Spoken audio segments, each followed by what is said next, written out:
Vamos abrir as nossas Bíblias em 1 João, capítulo 4,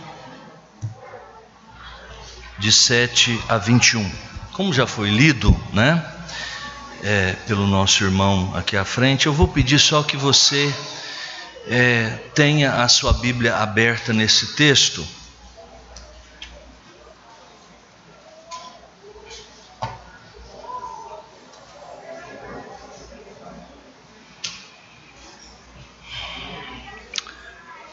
E na medida em que eu precisar, eu vou repetindo aqui alguns versos.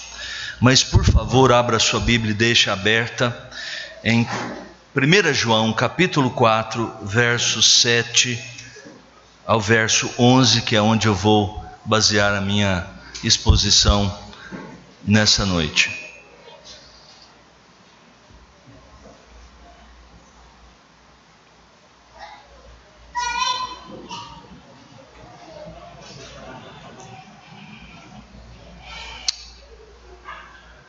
O apóstolo João escreveu esta carta, aquele João, o discípulo amado, que escreveu também o evangelho que leva o seu nome, essas três cartas, 1ª, 2ª e 3ª de João e o Apocalipse.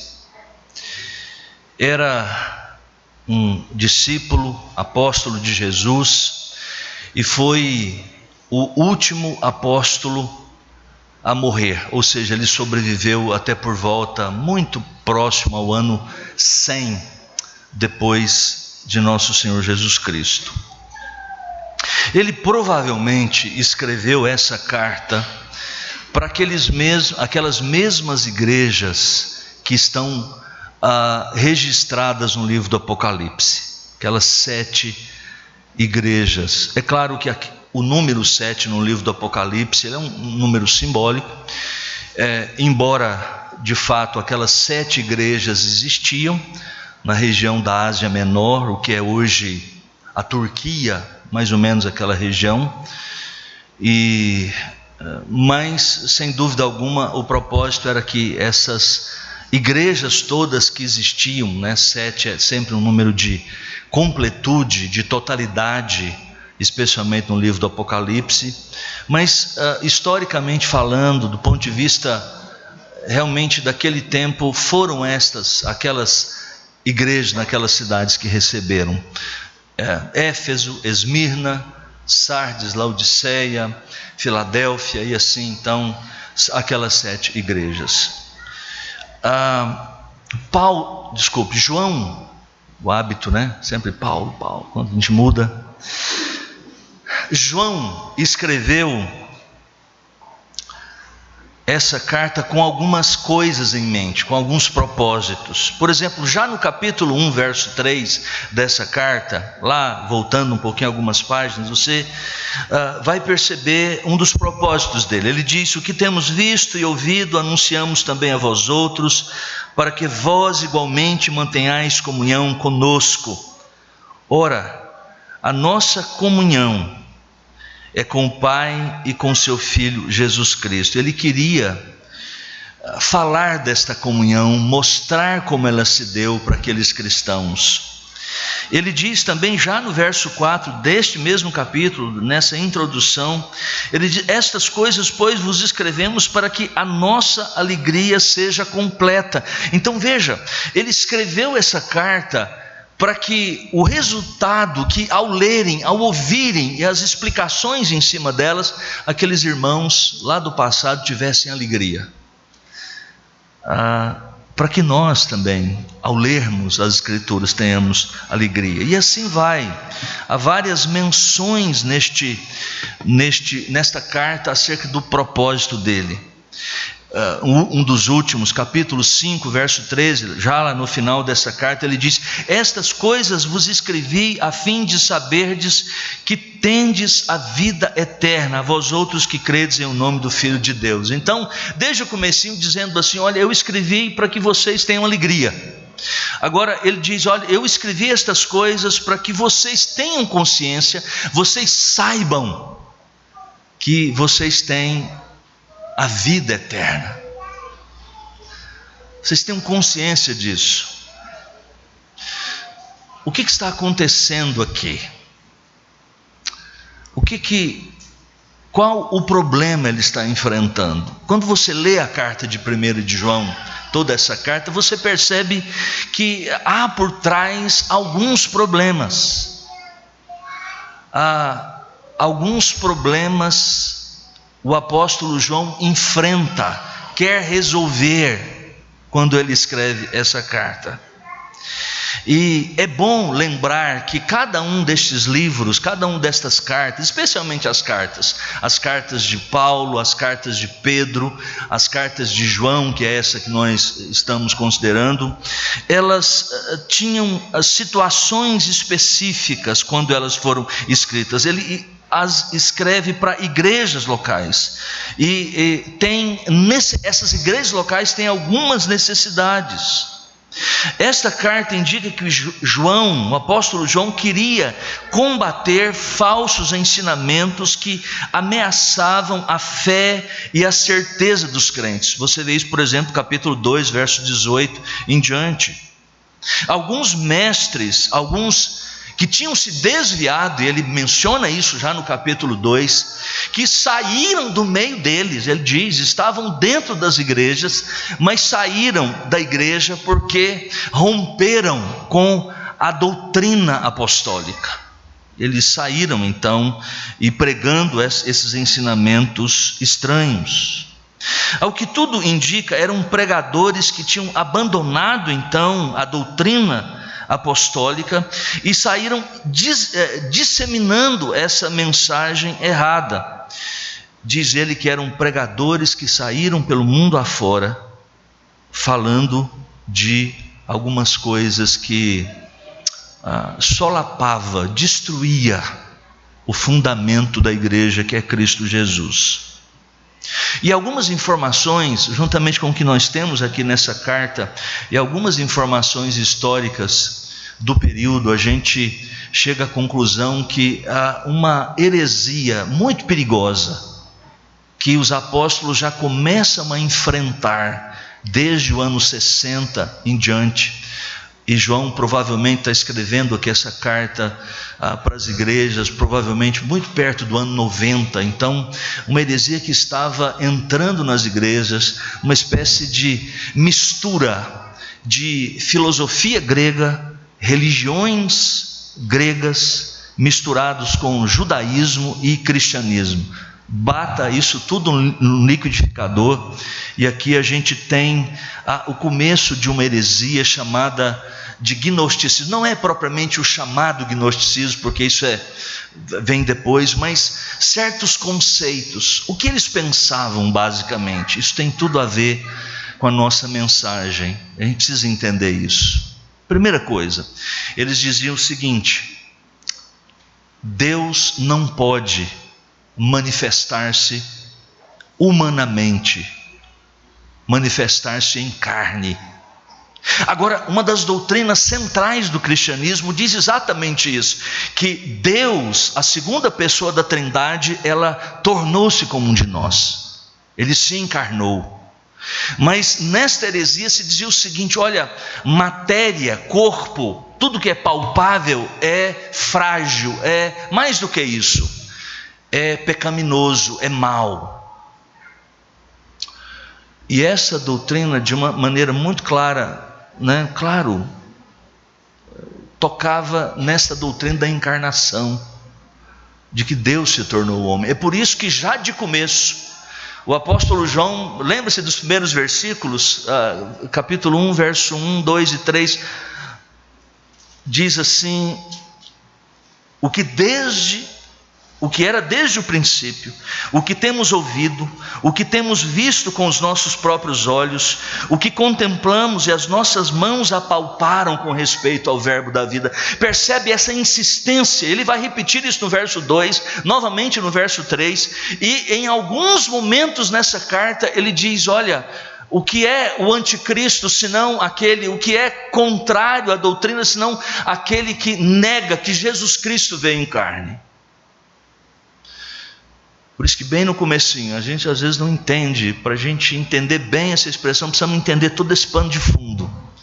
Porque ele está combatendo exatamente esse tipo de heresia. Por isso que ele insiste na historicidade de Cristo, de que aquele bebê de Belém, e que aquele homem que depois no seu ministério andou, aquele homem que viveu 33 anos de sua vida sobre a face da terra, ele era o próprio Deus manifestado em carne. Mas essa heresia, provavelmente de um herege chamado Cerinto, ele disseminava a ideia de que não, Deus não pode ter se encarnado.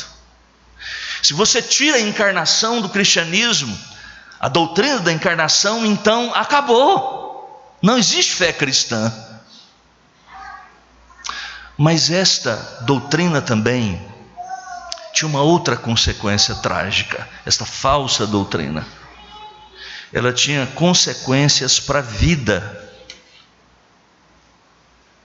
para as relações com as pessoas. Por exemplo, esses hereges que disseminaram essa doutrina diziam que exatamente porque o mundo material, o mundo físico era inferior, não prestava, então aquilo que se fazia através do corpo também não tinha problema, é da carne mesmo. Esses hereges diziam que pecado não tem importância. É isso que João está enfrentando. Então não tinha muito problema ter uma ética pecaminosa, contrário ao que dizem os mandamentos de Jesus Cristo, os mandamentos da lei de Deus. E uma forma de libertinismo estava presente também na igreja. É por isso que já no capítulo 1 e depois mais na frente, capítulo 2, ele diz que Deus é luz, não há nele treva nenhuma. E nós falarmos que o pecado não rompe a nossa comunhão com Deus, que não tem problema se nós vivermos uma vida eticamente contrária aos princípios da palavra de Deus, não tem qualquer problema, não afeta a nossa relação com Deus. É por isso que todo o capítulo 1, ele diz, se confessarmos os nossos pecados, ele é fiel e justo para nos perdoar os nossos pecados. Filhinhos, não pequeis, mas se todavia alguém pecar, temos um advogado junto ao Pai, Jesus Cristo, o justo.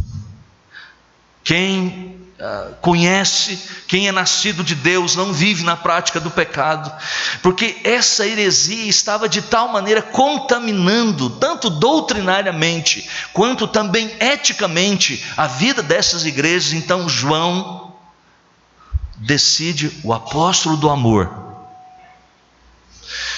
decide pegar a sua caneta, registrar isso, repreender os irmãos, ensinar. E aqui nós temos essa carta de 1 de João. E uma das áreas que, claro, era mais afetada era a área das relações com as pessoas, a comunhão, o amor. É interessante porque nós aprendemos a pensar da seguinte maneira: a igreja nesses tempos de escassez doutrinária, de falta de interesse na Bíblia, numa doutrina consistente, nós pensamos que nós temos que simplesmente viver o cristianismo e achamos que a ética é o que importa. Então, no Brasil, as igrejas passaram a detestar muitas vezes teologia. Há círculos, por exemplo, um tempo desse atrás, abri um livro desses aí, de alguns líderes de grandes igrejas, que ele dizia nas primeiras páginas assim: teologia é coisa do diabo. Pensa. E aí, isso é muito grosseiro, é verdade, porque é um absurdo isso, mas há coisas mais sutis. Não, pastor, eu não sou muito, eu sou mais de prática, eu não gosto muito desse negócio de ler muita Bíblia, o meu cristianismo é prático. Isso não existe, porque as verdades doutrinárias profundas, e por isso nós temos que gastar tempo em examiná-las. Elas nos dão exatamente a base para um viver coerente. Se nós não entendermos bem a nossa fé, o conteúdo do que cremos, nós não viveremos de acordo com aquilo que Deus quer. Então João nessa carta faz inclusive alguns testes de quem está na verdade. Testes, provas, por exemplo, como a doutrina, a cristologia. Quem nega que Jesus Cristo veio em carne, esse está fora. Não ouçam, corra dele. Quem também não vive uma vida de santidade, ou seja, quem está vivendo no pecado e achando que isso é normal, também fuja deste. Quem defende esse tipo de coisa, quem fica defendendo essa coisa, Deus nos ama e vai passar no final como um vovozinho assim, de cabelos, passar a mão na cabeça, não, tudo bem, brincadeira, como um Papai Noel, né? Diz assim, ho, ho, ho, ho, ho, e está aqui o presentinho. Não tem. Fuja dele. E então há o teste do amor. E o texto que nós lemos nessa noite aí no capítulo 4, de 7 a 21, é uma das passagens do Novo Testamento mais contundentes, mais explícitas, mais desafiadoras sobre o amor. Porque é uma marca do verdadeiro cristianismo, é uma marca da verdadeira vida espiritual. Há um livrinho, inclusive, de um autor muito bom, chamado Francis Schaeffer, O Sinal do Cristão, ou A Marca do Cristão. Nisto conhecerão todos que sois os meus discípulos. O quê? Se tiverdes amor de uns para com os outros. Então, é importante, sem dúvida alguma, o saber teológico, as verdades doutrinárias, sem dúvida alguma. Ontem à noite, ao falar sobre 1 Coríntios 13, eu não quis absolutamente dizer isso, que não importa. As verdades doutrinárias, a teologia, a nossa fé, os conteúdos. O que é errado é exatamente conhecimento, é exatamente verdades teológicas, mas que não são permeadas, não são conduzidas, não são dirigidas pelo amor. Nós não precisamos separar essas coisas. Aliás, elas não devem ser separadas, porque senão nenhuma nem outra serão verdadeiras.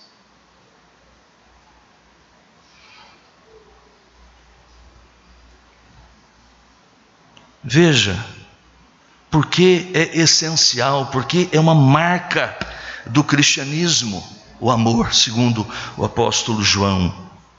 Se você notar bem, os versos anteriores aí, capítulo 4, de 1 a 6, que embasa, na verdade, os versos de 7 a 21.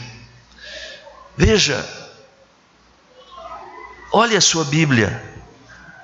O verso 1 diz assim: amados, não deis crédito a qualquer espírito, antes provai os espíritos se procedem de Deus, porque muitos falsos profetas têm saído pelo mundo afora. Nisto reconheceis o Espírito de Deus. Todo espírito que confessa que Jesus Cristo veio em carne é de Deus. Veja, algumas vezes ele já fez isso, agora ele faz novamente. Ele está dizendo, é muito importante que nós creiamos nas coisas certas, nas coisas corretas. Por exemplo, se alguém nega a cristologia, que Deus se fez homem, ele é o homem Deus, verdadeiro Deus, como eu, aliás, verdadeiro homem, como eu e você o somos, e verdadeiro Deus como o Pai é, então não tem negócio.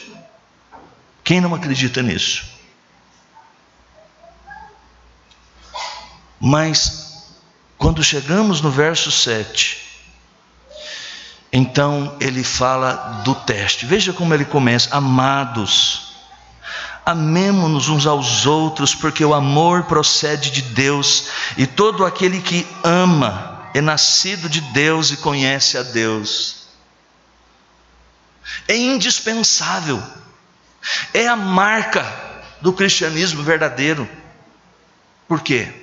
Em primeiro lugar, porque Deus é amor. 2 ou 3 vezes neste texto o apóstolo João faz exatamente essa declaração, ou de alguma maneira toca neste assunto. Os livros de João, Evangelho ou as cartas, falam de Deus, fazem 3 declarações principais sobre o que Deus é. Primeiro, em João capítulo 4, verso 24 do Evangelho, diz que Deus é Espírito. Ou seja, Deus não tem uma substância visível, palpável, embora nas Escrituras Deus muitas vezes se manifeste. A teologia chama isso de teofania. É quando Deus, querendo se revelar, Ele então tem uma forma humana, ou uma forma qualquer. Isso é uma teofania. Mas Deus é Espírito. João, nessa carta, já disse lá no capítulo 1, verso 5, que Deus é luz. É claro que é uma figura de santidade, não é que Deus é como uma lâmpada desce, não, mas Deus é santo, puro, que onde Ele brilha, as trevas saem, dissipam-se. E agora, o que ele declara aqui sobre a natureza de Deus, é que Deus é amor. Não é que Deus tem amor, não é que Deus manifesta amor, mas Ele é amor, puro amor.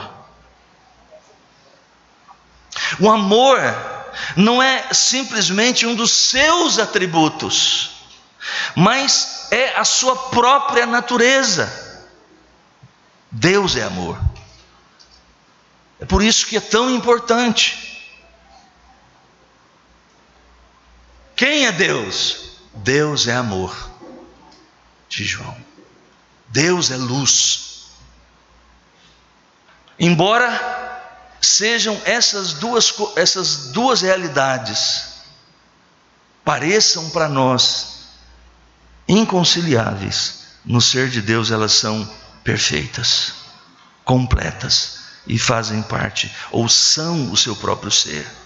Segunda verdade que se diz nesse texto, também sobre o amor: Deus, primeiro, Deus é amor. A segunda é Deus nos ama. Este que é amor em sua essência, Ele também nos ama. Diz o verso 9: nisto se manifestou o amor de Deus em nós, em haver Deus enviado o seu Filho unigênito ao mundo para vivermos por meio dele. Verso 10, verso 11, verso 16, verso 17, verso 19 mencionam este fato. Deus não é só amor, Deus nos ama. O que havia em mim, o que há no ser humano, no homem que o atraiu, que atraiu Deus, atraiu o coração de Deus? Absolutamente nada. Deus não tinha qualquer necessidade em criar-nos, estava satisfeito. A eterna trindade, o Deus triuno, estavam completamente satisfeitos em si mesmo. Não havia nenhuma necessidade em sequer criar o ser humano. Ele é absoluto. Não há necessidade alguma em Deus, mas Ele, que é amor, resolveu então comunicar esse amor a pessoas indignas. Não há nada na criatura que possa atraí-lo ou impulsioná-lo. O amor de Deus é gratuito, é espontâneo, não é causado por nada e por ninguém. Nada que você faça pode atrair, sensibilizar a Deus. Não há argumento que você possa fazer diante das suas culpas, dos seus pecados, por você mesmo, que possa levar Deus a ter compaixão de você. Não há. Por que Deus nos ama? porque Ele resolveu nos amar.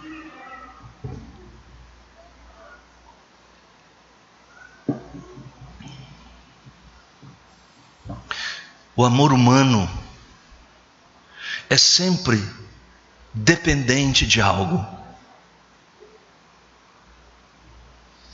Eu, há uns 29 anos atrás, me senti atraído por minha esposa. Na época, começamos a namorar.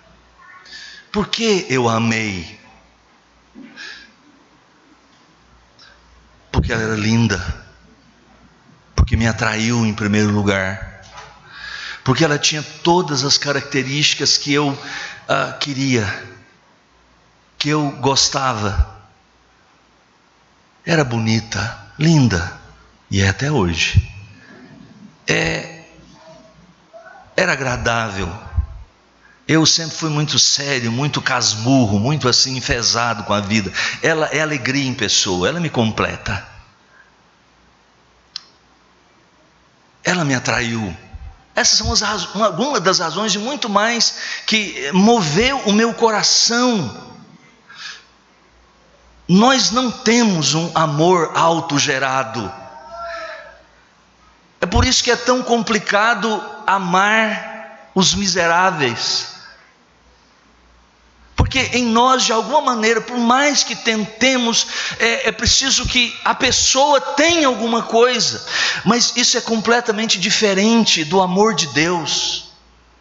Não havia absolutamente nada em nós que nos recomendasse a Deus. Mas Deus, por sua própria vontade, por seu próprio querer, Ele simplesmente nos amou. E vamos entender mais um pouco disso. Veja.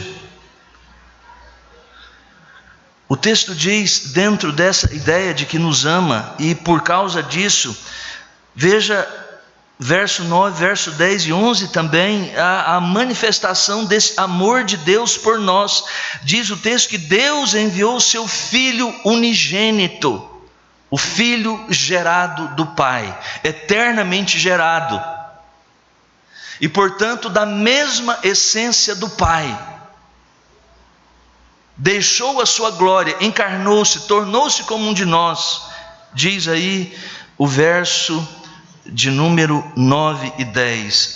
Em haver Deus enviado o seu Filho unigênito ao mundo para vivermos por meio dele. Nisso consiste o amor, não em que nós tenhamos amado a Deus, mas em que Ele nos amou e enviou o seu próprio Filho como propiciação pelos nossos pecados. 2 vezes, nesses 2 versos, ele repete a expressão, e na segunda ele ainda usa uma outra palavra fundamental ao cristianismo.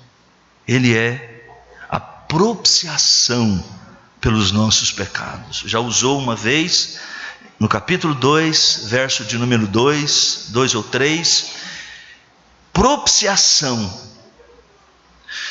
Essa é uma das palavras com maior significado teológico para o cristianismo. Ele é a propiciação pelos nossos pecados.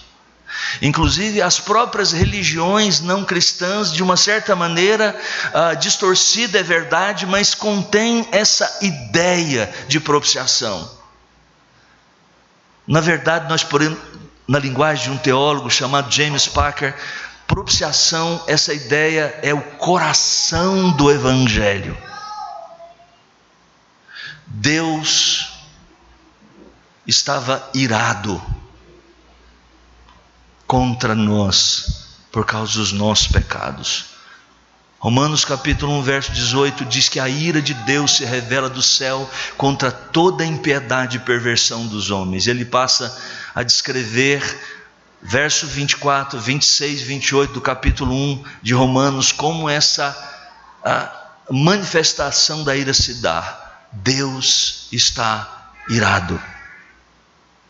Mas aí lá no capítulo 3 de Romanos, lá no capítulo 3, verso 22, 24, ele diz que Cristo foi entregue como uma propiciação pelos nossos pecados. É exatamente isso que João diz, ou seja, ele é um sacrifício sangrento.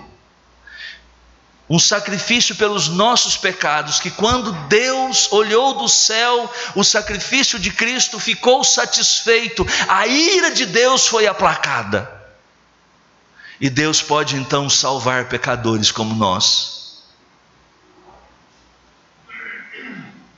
A grande figura disso que nós temos no Antigo Testamento é Êxodo capítulo de número 12, 13, na festa da Páscoa.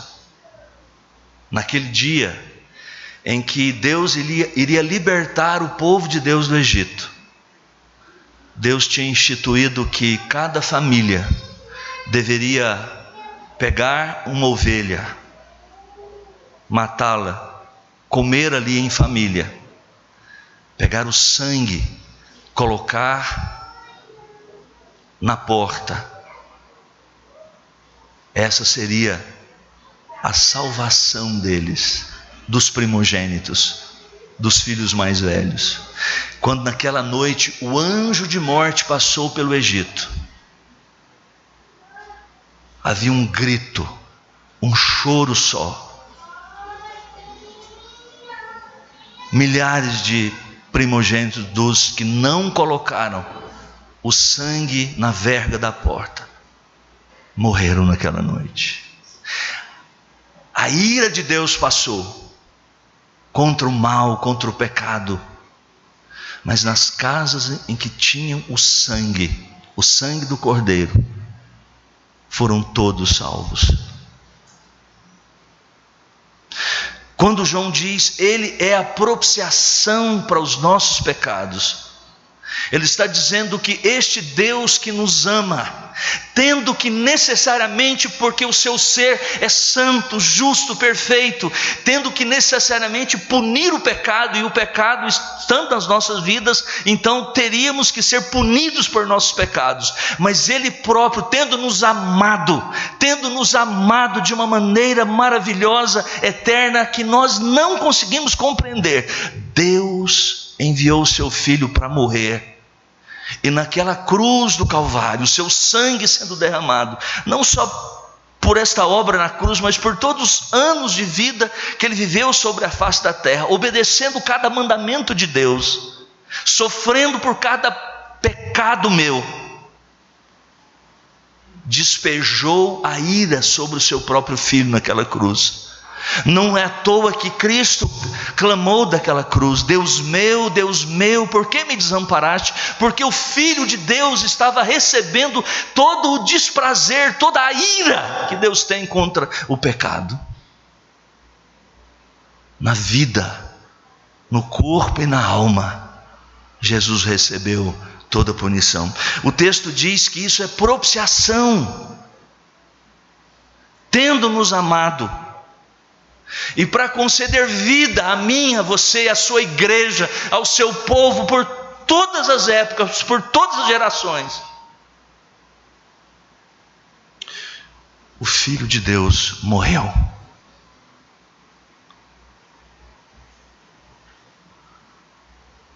Veja como essa bênção pode ser nossa.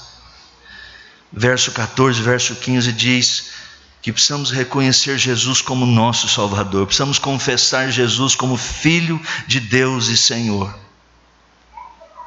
Porque se com tua boca confessares a Jesus como Senhor, e em teu coração creres que Deus o ressuscitou dentre os mortos, serás salvo. Mas ainda, por Deus ter nos amado, ele nos explica aqui no verso 17 o propósito desse amor de Deus. Verso 17 diz assim: nisto é em nós aperfeiçoado o amor, para que no dia do juízo mantenhamos confiança, pois segundo ele é, também nós somos neste mundo. No amor não existe medo, antes o perfeito amor lança fora o medo. Ora, o medo produz tormento, logo aquele que teme não é aperfeiçoado no amor. Ou seja, diz o verso 17 que no dia do juízo, ou seja, no futuro, nós não precisamos temer. Haverá um juízo final. mas para aquele que crê. Segundo o mesmo João diz no capítulo 3, verso 16, 17, 18, até o verso 21 do Evangelho. Nós não seremos condenados. É por isso que ele diz, olha, nisto é aperfeiçoado o amor. No dia do juízo mantenhamos confiança.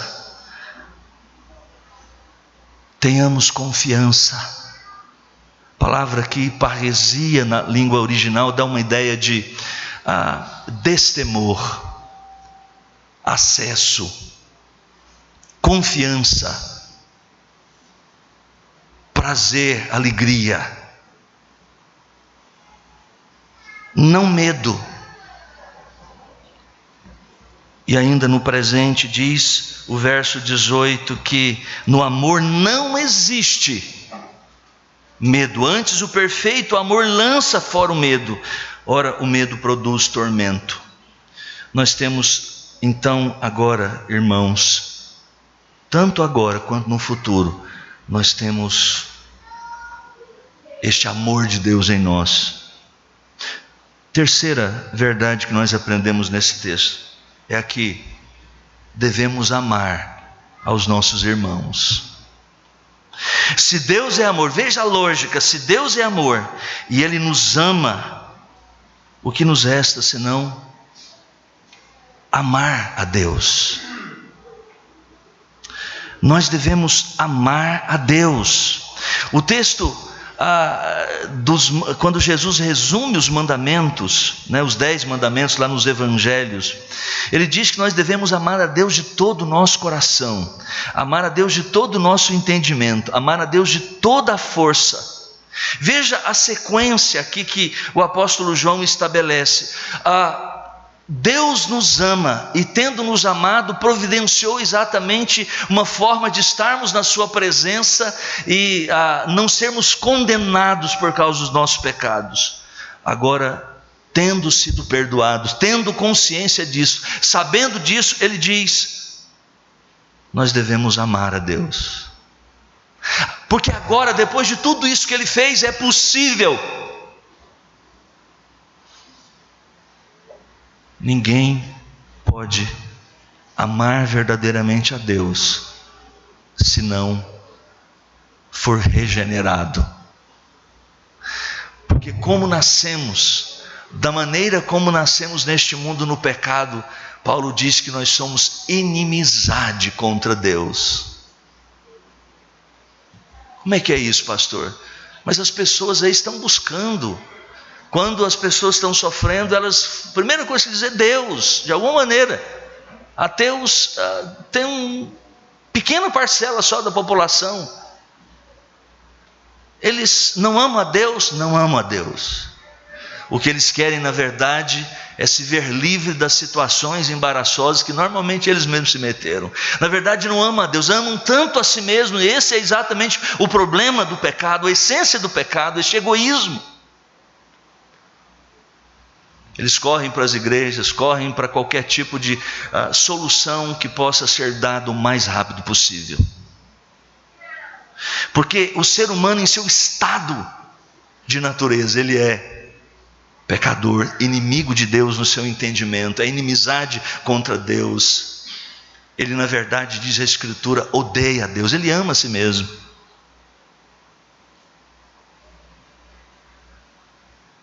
Mas quando regenerados, quando tocados pelo Espírito de Deus, nós passamos então a amar a Deus. É possível amar a Deus de todo o coração, de todo o entendimento, com toda a força. E veja que essas palavras usadas por Jesus, elas envolvem a nossa vida como um todo, desde o coração, que na Escritura tem a ideia de o âmago, o ser mais profundo da nossa vida, tem a ver com a mente, tem a ver com o nosso físico, tem a ver com a nossa vida interior. Quando é que eu sei que eu amo a Deus? Há um testezinho. O evangelista e apologista do século XX, Francis Schaeffer, acho que já mencionei uma vez aqui, num livro dele, A Verdadeira Espiritualidade, ele diz uma coisa interessante já no primeiro capítulo, que eu sei que amo a Deus quando eu estou contente e satisfeito com Deus e com o seu plano para a minha vida.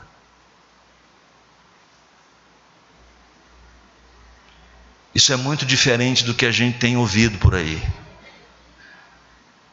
Recebemos uma senhora na nossa igreja há um tempo atrás, e ela compartilhando da experiência que ela teve com igreja evangélica aí no nosso país. Ela dizia o seguinte, o testemunho dela foi o seguinte: pastor, quando eu estava ouvindo aquelas coisas, eu sentia revolta. Eles colocavam, na verdade, em cada uma daquelas sessões, revolta no coração das pessoas. Não aceite isso. Você é filha do rei. Reivindique, como se pudéssemos reivindicar alguma coisa do Todo-Poderoso. Ordene isso.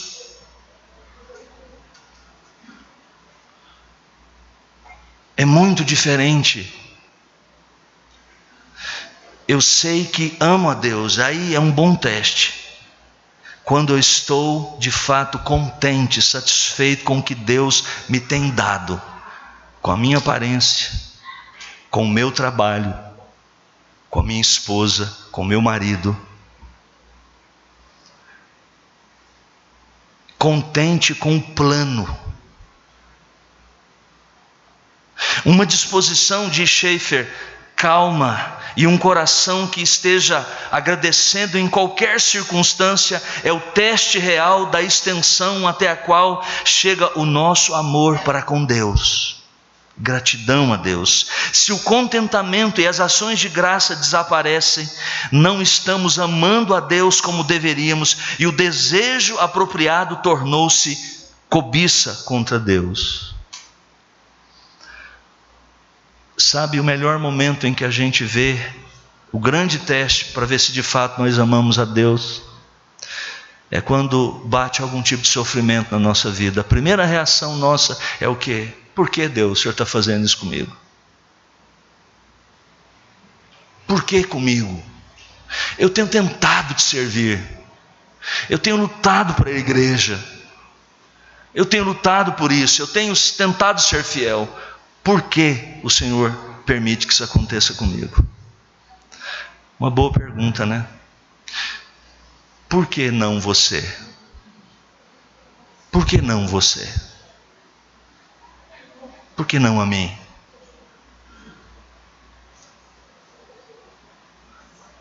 É interessante aquela história de Jó, né? Sabe qual é a grande lição da história de Jó, depois que tudo aconteceu ali, as tragédias todas? Ele diz: o Senhor deu, o Senhor tomou, louvado seja o nome do Senhor. Jó mostrou que é possível servir a Deus, é possível amar, servir a Deus, sem que Deus tenha que encher de mimos, de presentinhos, aqueles que o servem. Jó mostrou que Deus não precisa subornar ninguém para que estes o sirvam.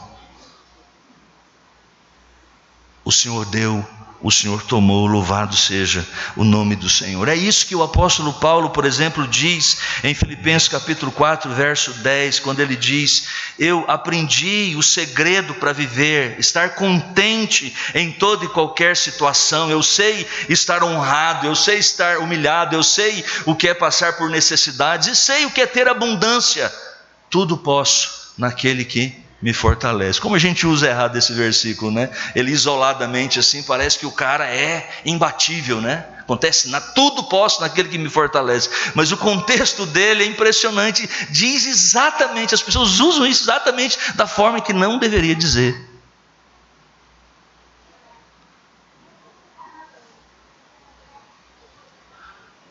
Por último, Deus é amor. Primeiro, Deus nos ama. Terceiro, devemos amar a Deus. E por último, devemos amar o próximo. Verso 7. Amados, amemo-nos uns aos outros, porque o amor procede de Deus, e todo aquele que ama é nascido de Deus e conhece a Deus. Por que nós devemos amar ao próximo? Porque ao nosso irmão, porque Deus é amor, Ele nos ama e devemos amar a Deus, então devemos amar ao próximo. É importante isso. É importante porque diz o verso 7 que esta é prova de que se é nascido de Deus. O pastor pela manhã falou sobre o ódio de Caim. Quando matou o seu irmão. Por que ele matou? Porque ele odiava, era invejoso.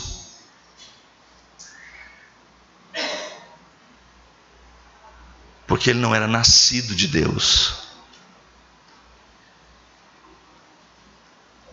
É impossível alguém nutrir no seu coração ódio para com algumas pessoas. Nós vemos isso muitas vezes dentro da própria igreja, pessoas não tolerando as outras, pessoas não conseguindo cruzar no mesmo corredor da igreja com outros.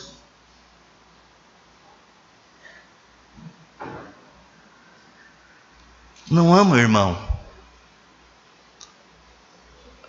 Cuidado com isso. Isso pode ser prova de que você não nasceu de Deus. Isso é muito sério. Porque aquele que ama é nascido de Deus. No estado em que nós nascemos neste mundo, pecadores, nós não conseguimos amar assim. Mas o que é nascido de Deus ama. É ordem de Deus amar. E aos que nasceram então de Deus, nasceram de novo, ainda por causa dos seus pecados, da sua natureza pecaminosa, podem nutrir certas coisas. Mas aí ele diz que, nesse texto, que nós devemos amar, é um mandamento de Deus. Porque Deus é o exemplo maior, Ele entregou o seu próprio Filho por nós. E seria, segundo o verso 20, uma incoerência, diz o verso 20 o seguinte: se alguém disser amo a Deus e odiar a seu irmão é mentiroso, pois aquele que não ama a seu irmão, a quem vê, não pode amar a Deus a quem não vê. Totalmente incoerente. Irmãos, eu quero terminar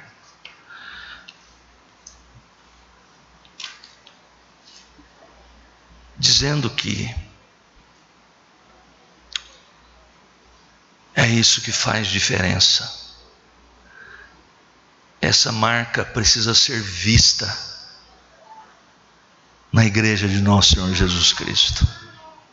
E é possível. Sabe por quê? Não porque a gente tenha que lutar sozinho aqui dentro, tentar tirar alguma coisa boa dentro de nós, não. Mas é porque Deus é amor. Deus nos ama. E por amor a Deus, porque fomos nascidos dele, gerados, a semente da vida brotou dentro de nós. A possibilidade de restauração de relações, a possibilidade de mudança interior, a possibilidade de perdão. A verdade acerca de Cristo, como nós vemos aqui nesse contexto, é fundamental. É uma marca, crer nas coisas corretas. Mas sem dúvida, juntamente com isso, a demonstração de amor é também importantíssima. Quantas desavenças, quantos escândalos nessa área da vida da igreja nós temos experimentado, infelizmente. Vamos orar?